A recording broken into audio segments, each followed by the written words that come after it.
Hello student, आज के lecture में अपन देखने वाले हैं वर्किंग ऑफ साइक्लोट्रॉन। तो cyclotron is a device which is used to accelerate charge particle like proton, deuteron, alpha particle to a very high energy, and it was invented by Lawrence and Livingstone in 1934 in the University of California.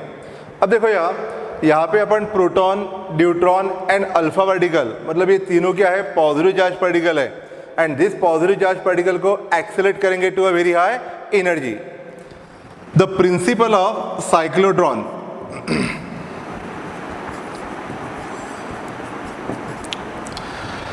तो यहाँ पे principle है कि a charge particle can be accelerated to a very high energy by passing it through a moderate electric field number of times.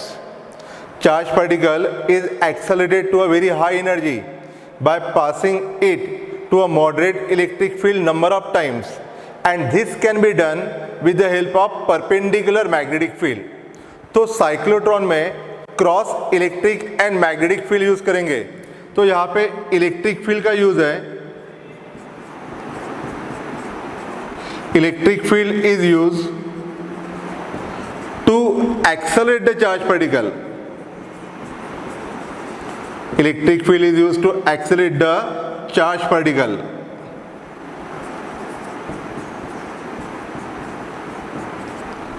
And magnetic field is used to move the charge particle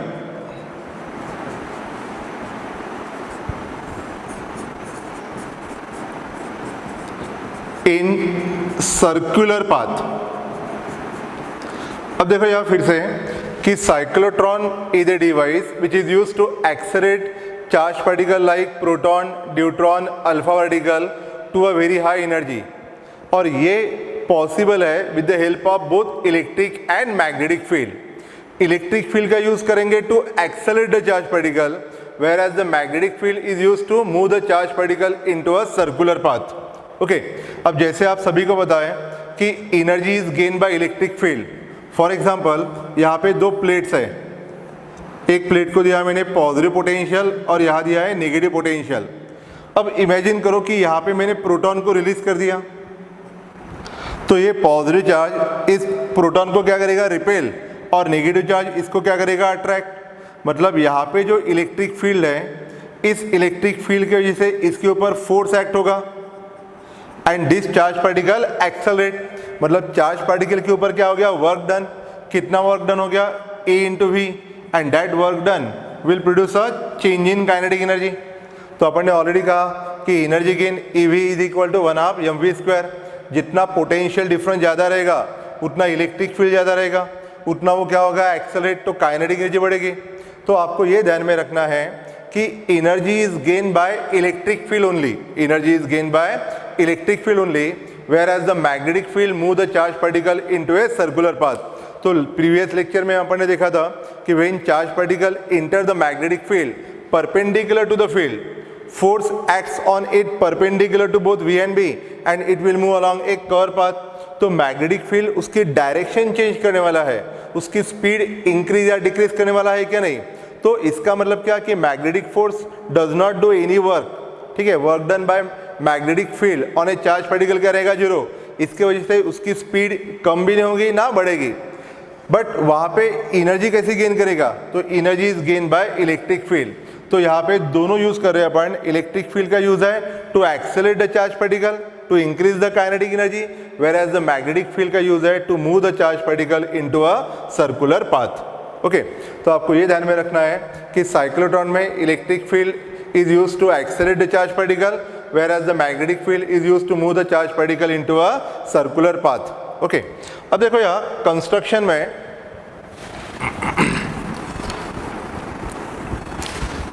cyclotron consists of two D shape.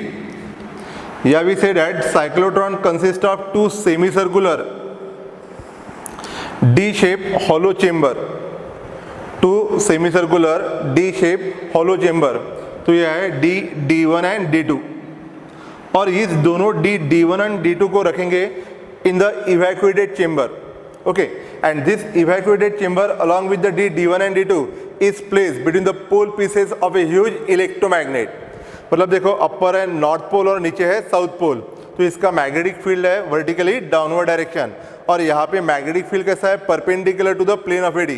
तो imagine करो कि यह दो Ds है, D1 and D2, semi circular D shape metallic chamber है, okay, D1 and D2, और ये इसको प्लेस किया है between the two electromagnet, upper है नॉर्थ पोल और नीचे है साउथ पोल।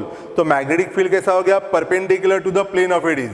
और इस फिगर में आप देखेंगे तो सपोज अपर साइड में नॉर्थ पोल है और पीछे साइड में क्या है, साउथ पोल, तो magnetic field is perpendicular and inward. Then a high frequency alternating potential difference is applied between the 2D, मतलब यहाँ पे पोटेंशियल डिफरेंस है 10,000 वोल्ट और फ्रीक्वेंसी है 10 मेगाहर्ट्ज, ठीक है। High frequency alternating potential difference is applied between the 2D, D1 and D2। Then a source of positive charge is placed at the centre of a D, source of positive charge is placed at the centre of a D, okay. तो यहाँ पे देखो construction में it consist of two semi circular D shape metal chamber, okay, called Ds D1 and D2। इस D1 और D2 को रखा है in the evacuated chamber, in the evacuated chamber, और यहाँ पे evacuated chamber along with the D1 and D2 is placed between the two pole pieces of a huge electromagnet. तो electromagnet जो है वो प्रोड्यूस करेगा magnetic field of the order of 1.5 tesla and alternating potential difference of 10,000 volt, और frequency कितना है इस AC का, 10 megahertz is applied between the 2Ds। जिसको एक्सेलरेट करना है वो सोर्स ऑफ पॉजिटिव चार्ज कहाँ रखा है, at the centre of a D, okay. ये हो गया कंस्ट्रक्शन। अब देखो यहाँ वर्किंग में क्या है, तो जैसे इस पॉजिटिव चार्ज पार्टिकल को आप रिलीज करेंगे तो इनिशियली सपोज D1 पॉजिटिव है और D2 नेगेटिव है, अल्टरनेटिंग पोटेंशियल डिफरेंस है कि नहीं, तो एसी में इसका पोलरिटी क्या होंगे, change, positive negative positive negative. तो अज्यूम करो कि इनिशियली क्या है, D1 पॉजिटिव है और D2 नेगेटिव है।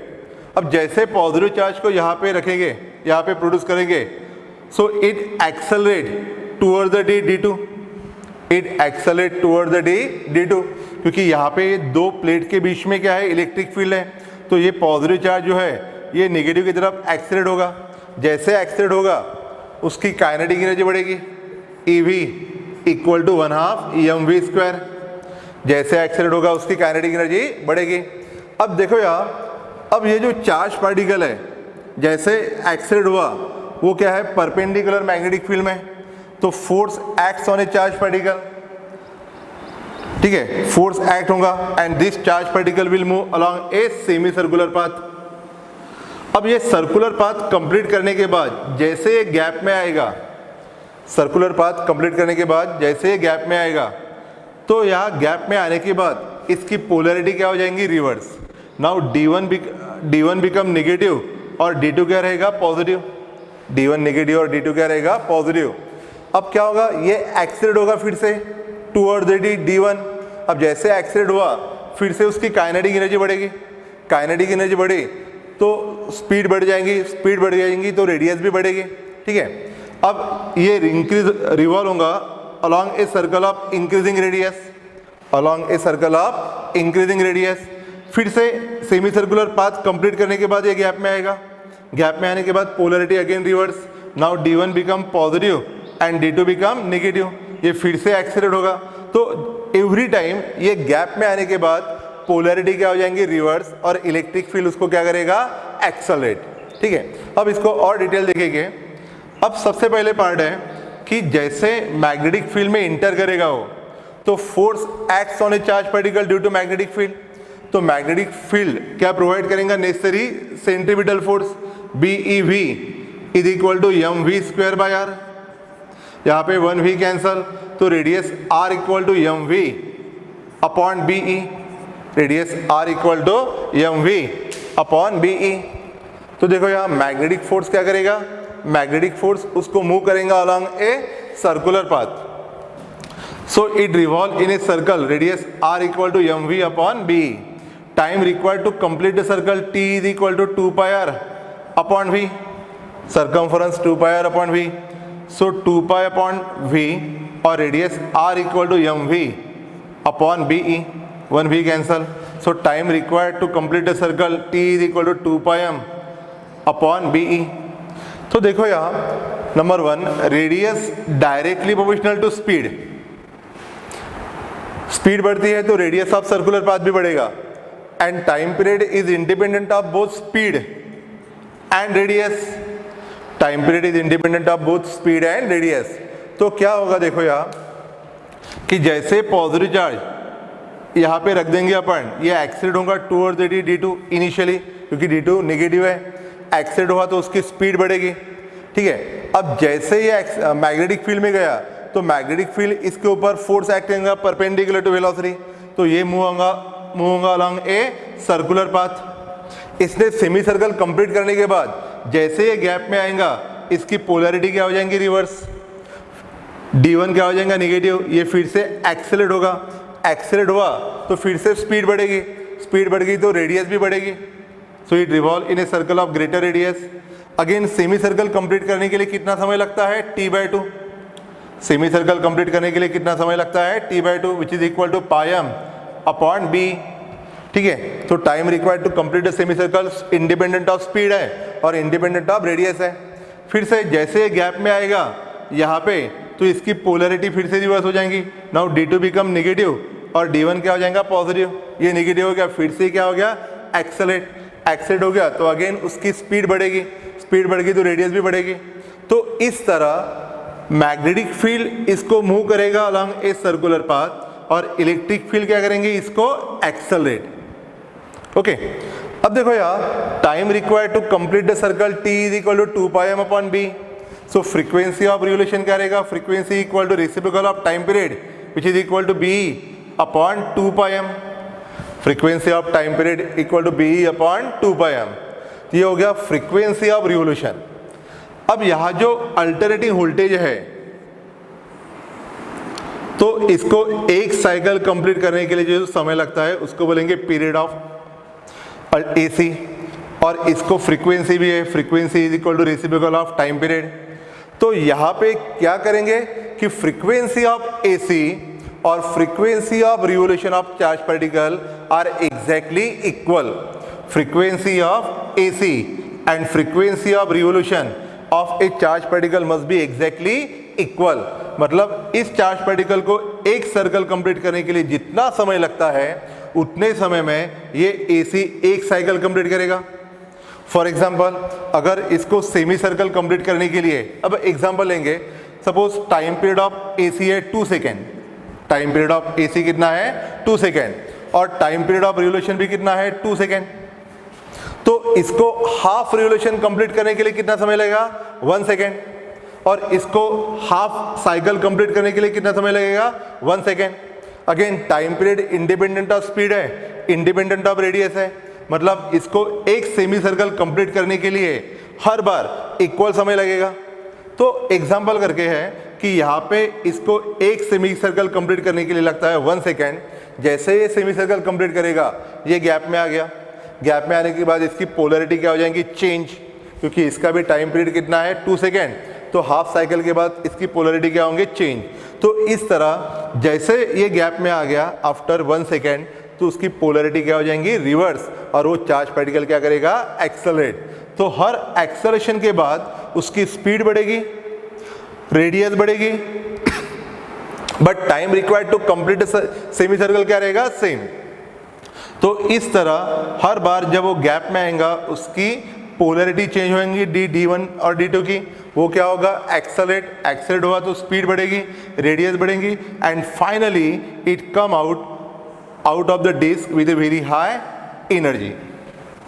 तो इस तरह चार्ज पार्टिकल को एक्सेलरेट करते हैं by using both electric and magnetic field. Okay, तो फर्स्ट पार्ट साइक्लोट्रॉन क्या है, तो cyclotron is a device which is used to accelerate the charge particle like proton, neutron, alpha particle to a very high energy. Principle क्या है कि a charge particle can be accelerated to a very high energy by making it to move in a moderate electric field number of times. Moderate electric field number of time, and it can be done with the help of perpendicular magnetic field. तो magnetic field इसको move करेगा along ए curve path. सो combine effect क्या होगा, electric field से वो accelerate होगा और magnetic field से उसको हर बार इलेक्ट्रिक फील्ड में क्या करेंगे, रोटेट करेंगे. ओके, सो यहाँ पे cyclotron uses both electric field and magnetic field. बाद में अपन ने देखा कंस्ट्रक्शन. तो कंस्ट्रक्शन क्या है कि cyclotron consist of two semi circular D shape hollow chamber, उसको बोलेंगे डीज D1 and D2.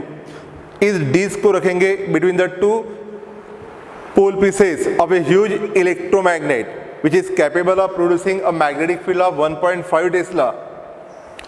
A high alternating potential difference of 10,000 volt and frequency of 10 megahertz is applied between the two D1 and D2. जिसको accelerate करना है, a source of positive charge is placed at the center. Source of positive charge is placed at the center. ठीक है, सबसे important part क्या है, यहाँ पे frequency of revolution of charge particle, frequency of revolution of charge particle and the frequency of AC, ये दोनों क्या रखेंगे, एग्जैक्टली इक्वल. मतलब यहाँ पे सेमी सर्कल कंप्लीट करने को जितना समय लगता है उतने समय में ये हाफ साइकिल कंप्लीट करेगा. तो अभी पोलैरिटी क्या हो जाएंगी, चेंज. ओके, और जैसे ये गैप में आएगा तो वो क्या होगा, एक्सेलरेट. तो उसको बोलेंगे रेजोनेंट फ्रीक्वेंसी. मतलब फ्रीक्वेंसी ऑफ रिवोल्यूशन और फ्रीक्वेंसी ऑफ AC एग्जैक्टली क्या चाहिए, इक्वल. अब वर्किंग में देखो, again source of positive charge produce suppose proton eight the centre, और ये प्रोटॉन क्या होगा, एक्सेलरेट टुवर्ड्स द D2, क्योंकि इनिशियली D1 पॉजिटिव है और D2 क्या है, नेगेटिव. जैसे वो एक्सेलरेट हुआ उसकी स्पीड बढ़ गई. अब ये चार्ज पार्टिकल मोशन में है और ये क्या है, मैग्नेटिक फील्ड में है. ठीक है, अब देखो यहाँ electric line of force never crosses the conductor. तो यहाँ पे इनसाइड द D क्या है, ओनली मैग्नेटिक फील्ड है. इनसाइड द D क्या है, मैग्नेटिक फील्ड, और ये दो गैप में क्या है, इलेक्ट्रिक फील्ड. तो मैग्नेटिक फील्ड अपना काम करेगी, मैग्नेटिक फील्ड उसकी डायरेक्शन चेंज करेंगे and it will move along a semi circular path. जैसे वो सेमी सर्कल कंप्लीट करेगा, ये गैप में आ गया. गैप में आने के बाद फिर से पोलैरिटी क्या हो जाएंगी, चेंज. अब D1 क्या हो जाएगा, नेगेटिव, और D2 क्या हो जाएगा, पॉजिटिव. ये क्या होगा, एक्सेलरेट. एक्सेलरेट हुआ तो स्पीड बढ़ेगी, स्पीड बढ़ गई तो रेडियस बढ़ेगी. ठीक है, बट स्पीड और रेडियस बढ़े पर time required to complete semi circle बोलो या सर्कल क्या है, एग्जैक्टली इक्वल है. तो जैसे ये एक्सेलरेट होगा तो स्पीड बढ़ेगी तो रेडियस भी बढ़ेगी.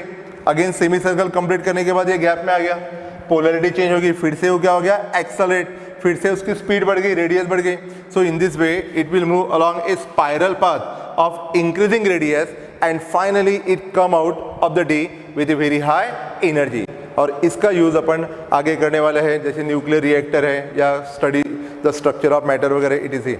ओके, अब देखो यहाँ नेक्स्ट पार्ट है maximum kinetic energy attain by the charge particle. Maximum kinetic energy attain by the charge particle. अब देखो यहाँ let R0 be the maximum radius. R0 क्या है, maximum radius of a charge particle.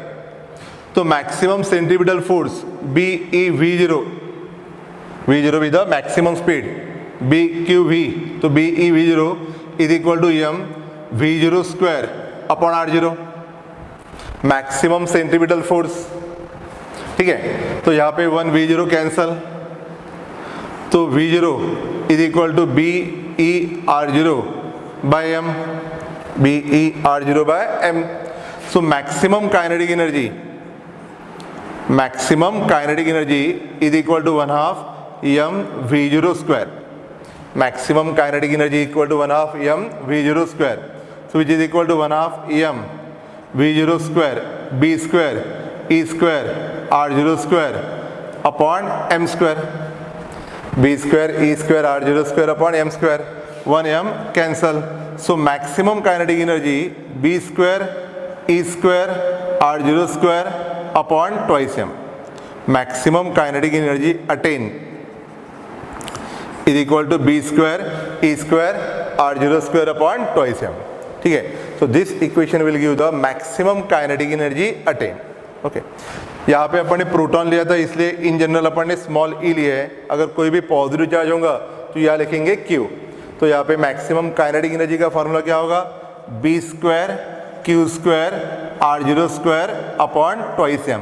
तो maximum kinetic energy depended directly proportional to the square of the strength of the magnetic field, directly proportional to the square of the charge, directly proportional to the square of the radius, and inversely proportional to the mass of the charged particle.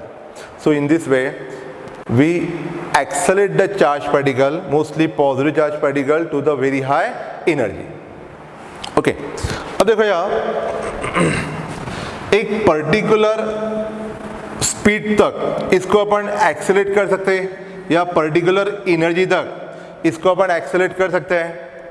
अब यहाँ देखो relativistic मास का एक formula है, m = m0 upon √1 - v² upon c²। अगर कोई body at rest है तो उसका मास है m0, और अगर बॉडी मोशन में है तो अकॉर्डिंग टू आइंस्टाइन रिलेशन यहाँ पे उसका मास क्या हो जाएगा, बढ़ जाएगा। तो मास of the particle in motion, इसको बोलेंगे रिलेटिविस्टिक मास। तो क्या है, m = m0 upon √1 - v² upon c²। तो जितनी स्पीड बढ़ेगी उतना उसका रिलेटिविस्टिक मास बढ़ेगा, जितनी स्पीड बढ़ेगी उतना उसका रिलेटिविस्टिक मास बढ़ेगा। नाउ फ्रीक्वेंसी ऑफ रिवोल्यूशन का फॉर्मूला क्या है, bq upon 2πm। Frequency of revolution का फॉर्मूला क्या है, bq अपॉन 2πm। तो अगर स्पीड बढ़ती है एक लिमिट से ज़्यादा तो स्पीड बढ़ गई तो उसका रिलेटिविस्टिक मास भी बढ़ेगा, और अगर रिलेटिविस्टिक मास बढ़ता है तो फ्रीक्वेंसी ऑफ रिवोल्यूशन क्या हो जाएगा, कम। ठीक है, तो अगर फ्रीक्वेंसी ऑफ रिवोल्यूशन कम हो गया तो देखो यहाँ जैसे अपन ने कहा था कि इसका टाइम पीरियड है 1 सेकेंड, ओके, और इसका भी हाफ रिवोल्यूशन का टाइम पीरियड है 1 सेकेंड। तो 1 सेकेंड के बाद ये गैप में आ जाएगा, 1 सेकेंड के बाद ये गैप में आ जाएगा, और उसी समय इसकी पोलैरिटी भी क्या हो जाएंगी, चेंज, और वो क्या होगा, एक्सेलरेट। अब सोचो कि अगर रिलेटिविस्टिक मास बढ़ता है तो फ्रीक्वेंसी ऑफ रिवोल्यूशन क्या हो जाएंगी, कम, और फ्रीक्वेंसी ऑफ रिवोल्यूशन कम हो गई तो अगर दोनों की फ्रीक्वेंसी, एसी की फ्रीक्वेंसी और रिवोल्यूशन की फ्रीक्वेंसी अगर डिफरेंट है तो जैसे गैप में आने के बाद उसने पोलैरिटी रिवर्स करना चाहिए तो होगा नहीं।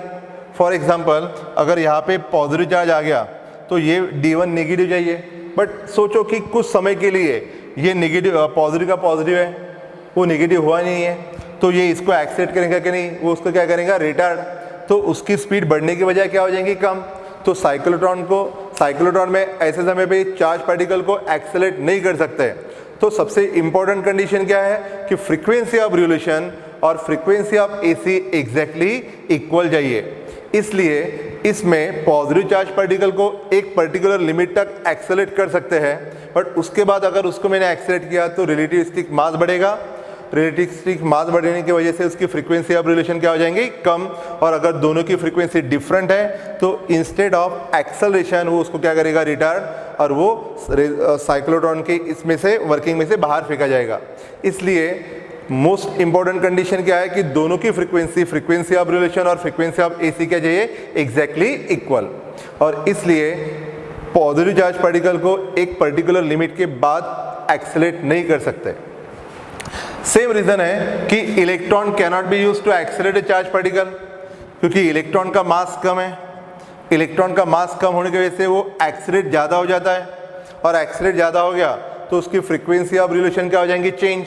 और फ्रीक्वेंसी ऑफ रिवोल्यूशन और फ्रीक्वेंसी ऑफ एसी अगर फिर से डिफरेंट हो गई तो वो उसको एक्सेलरेट करने की बजाय क्या करेगा, रिटार्ड।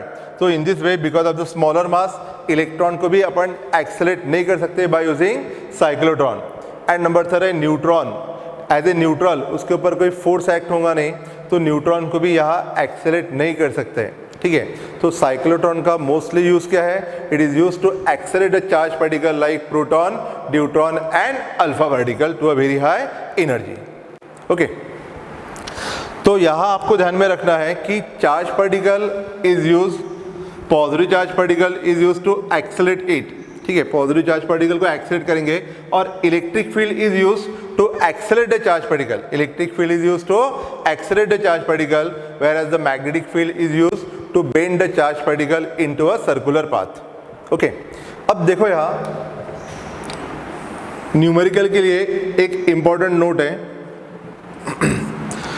अब देखो, जब वो एक्सेलरेट होगा पहली बार तो कितनी एनर्जी गेन करेगा? Energy gain 1/2 mv² equal to Q into V। ठीक है, अगर प्रोटॉन है तो ये भी कितनी एनर्जी गेन किया? एक बार जब एक्सेलरेट होगा तो Q इंटू V। एक रिवोल्यूशन में, सपोज यहां से स्टार्ट हुआ, एक रिवोल्यूशन में वो 2 बार गैप में आएगा, एक रिवोल्यूशन में वो 2 बार गैप में आएगा। So energy gain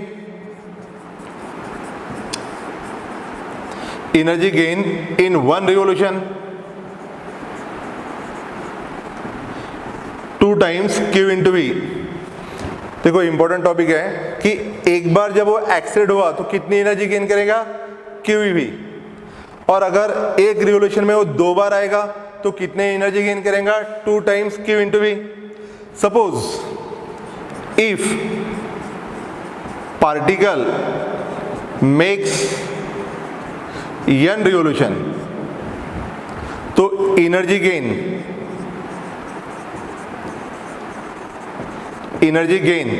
is equal to n times 2QV। तो फिर से एक बार देखो, जब पहली बार एक्सेलरेट होगा तो कितनी एनर्जी गेन करेगा? QV। एक रिवोल्यूशन में 2 बार वो आएगा तो कितनी एनर्जी गेन करेगा? 2 times QV।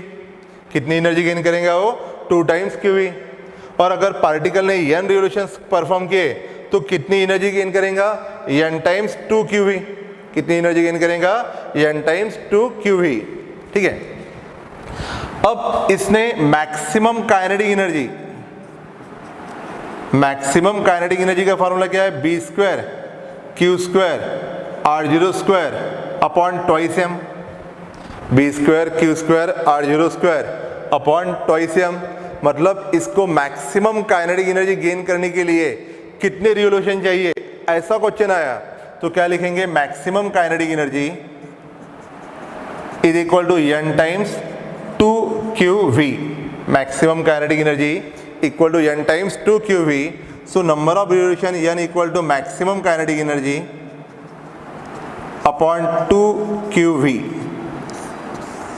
Number of revolutions required to gain a maximum kinetic energy. ठीक है, तो n equal to maximum kinetic energy upon 2QV। तो इसके ऊपर का ये सबसे इंपॉर्टेंट न्यूमेरिकल है। ओके, और इसमें थ्योरी एमसीक्यू में क्या पूछेंगे कि cyclotron is used to accelerate the positive charge particle like proton, neutron, alpha particle etc। Electron या न्यूट्रॉन को यहाँ एक्सेलरेट नहीं कर सकते और इसको एक पर्टिकुलर लिमिट के बाद भी एक्सेलरेट नहीं कर सकते even though they are positive charge. क्यों? तो मैंने कहा था कि अगर एक पर्टिकुलर एनर्जी से ज़्यादा इसकी एनर्जी बढ़ गई तो रिलेटिविस्टिक मास बढ़ेगा, फ्रीक्वेंसी ऑफ रिवोल्यूशन कम हो जाएगा। ओके, नंबर 2, यहाँ पे इलेक्ट्रिक फील्ड का यूज़ क्या है? To accelerate the charge particle. Electric field is used to accelerate the charge particle and magnetic field is used to bend the charge particle into a circular path. Huge electromagnet जो use किया है वो कितना magnetic field produce करेगा? 1.5 Tesla. Alternating potential difference कितने का रहेगा? 10,000 volt और उसकी फ्रीक्वेंसी कितना है? 10 megahertz. So these are some theory question okay, जो नीट में, जेडब्ल्यू में या एमएसटी सीईटी में पूछते हैं। और मैक्सिमम काइनेटिक एनर्जी का formula B² Q² R0² upon twice m और number of revolution required to gain a maximum kinetic energy. So number of revolution n equal to maximum kinetic energy upon 2QV। ये formula सबसे important है numerical के लिए। Okay, इसके बाद अपन देखने वाले हैं इसके कुछ बेसिक न्यूमेरिकल्स। ओके,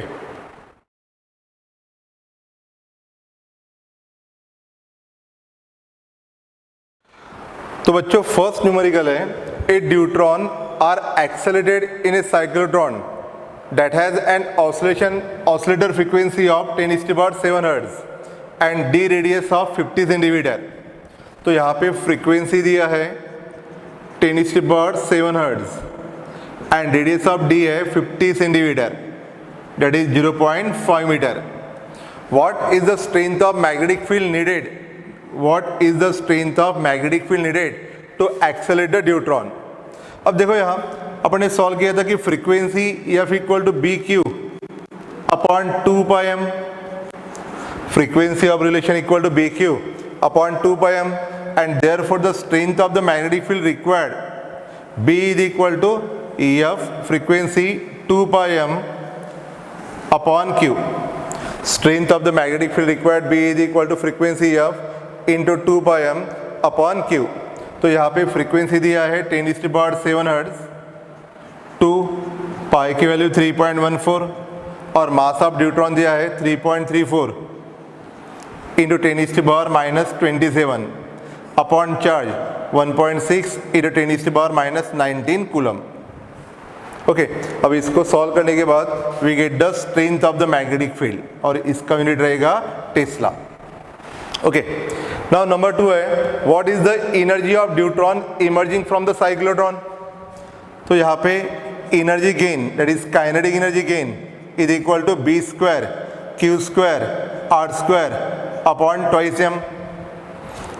तो strength of the magnetic field यहाँ निकाला अपन ने, charge q 1.6 into 10⁻⁻19, radius r 15 centimetre, 2 times mass of the deuteron 3.34 into 10⁻⁻27 kg।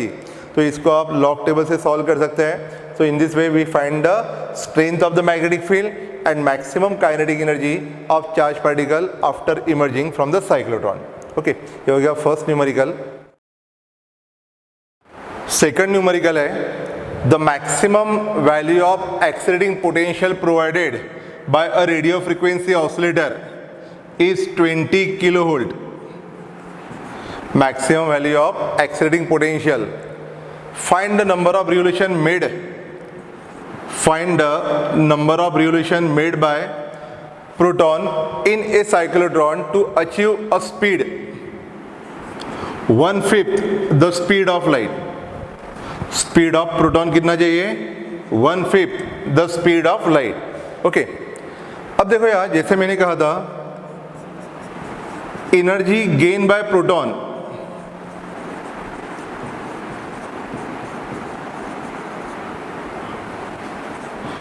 Energy gain by proton is equal to Q into we.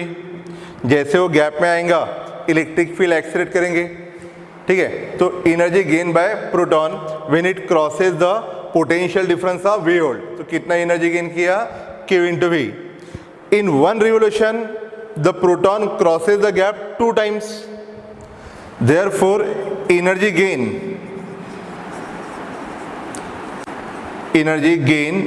by proton in one revolution, energy gain by proton in one revolution equal to twice q into v. Energy gain by proton in one revolution equal to twice q into v, ठीक है। और पूछा है find the number of revolution n। So if n be the total number of revolution, then energy gain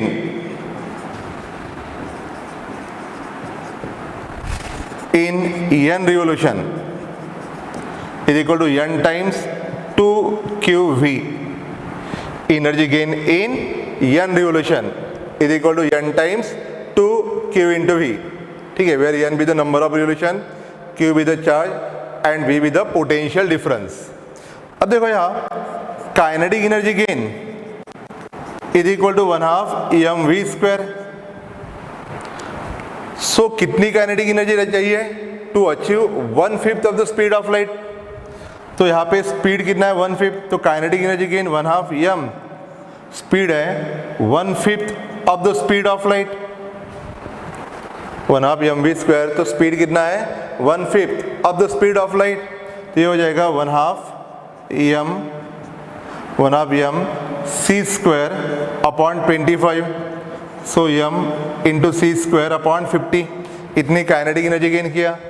तो इतनी kinetic energy gain करने के लिए उसको नंबर ऑफ रिवोल्यूशन कितना चाहिए? Since maximum kinetic energy is equal to n times 2qv। So n equal to kinetic energy upon 2q into v। Kinetic energy है mc square upon 50 upon 2 Q into V, so which is equal to m c square upon 100 times Q into V, where m is the mass of the proton जो दिया है, c be the speed of light 3 into 10 is to power 8, charge on proton 1.6 into 10 is to power minus 19, and potential difference V दिया है 20 kilo volt, that is 20 into 10 is to power 3 volt. तो इसको इसमें value डालने के बाद आपको मिलेगा total number of revolutions required to attain a speed 1/5 of the speed of light. Okay, तो ये न्यूमेरिकल साइक्लोट्रॉन में सबसे इंपॉर्टेंट है, नीट लेवल का है, जेडब्ल्यू लेवल का है। ओके, ये हो गया अपना सेकेंड न्यूमेरिकल। तो यहाँ पे अपना ये टॉपिक खत्म हो गया, साइक्लोट्रॉन एंड उसके न्यूमेरिकल। तो आपको क्या ध्यान में रखना है, cyclotron is the device which is used to accelerate the charge particle to a very high energy. कौन से charge particle, like proton, neutron, alpha particle, etc. Okay, number 2, यहाँ पे इलेक्ट्रिक फील्ड और मैग्नेटिक फील्ड यूज करने वाले हैं।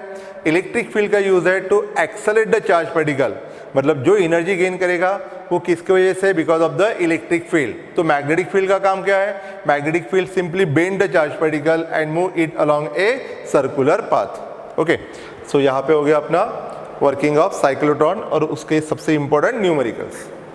Thank you.